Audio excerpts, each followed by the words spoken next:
Hey, my name's Jess. Today, I'm going to break down this photo.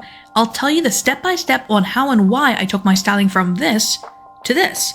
And if you're a Formula member, then you're going to see the extended version of this video where I show you the step-by-step on how and why I took my styling from this to this for this shot.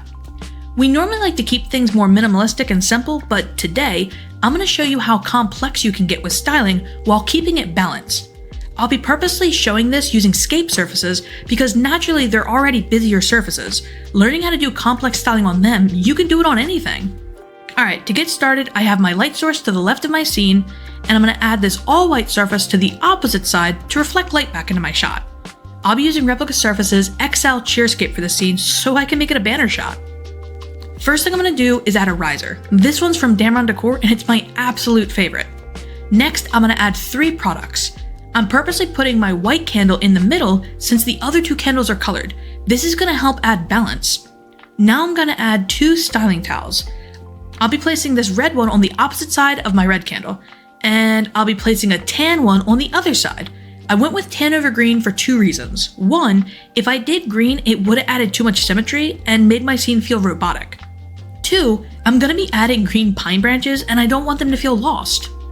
Alright, back to styling. Next, I'm going to add something that makes sense with my product. We'll call this a story element. I'm shooting candles, so I'll be adding a wick trimmer. Now, let's really step up the styling. First, I'm going to add some festive greenery. I'll actually be doing 2 different types of greenery to add a more dynamic look, and some ornaments. I'm going to add my greenery and ornaments to the other side, but place them slightly different to avoid that robotic feeling from it being too symmetrical. If you notice, I have 4 different colored ornaments. That's intentional. I have a red and silver on the right, and green and gold on the left. Last, I'll be adding some matches. I got these color tip matches from Enlighten the Occasion, and they're my favorite prop to add for any candle photo, especially because she sells them in all sorts of colors. And that's it. Everything is placed in a way to balance my scene. Now let's break down a few important parts. If you look closely, I have a few diagonal stylings going on, like these big pine branches. One of them is slightly behind my candles, and the other one is slightly in front of them. My colored ornaments are doing the same thing, and my glitter ornaments are also doing the same thing. Now let's talk about why I styled this way in relation to the surface I chose.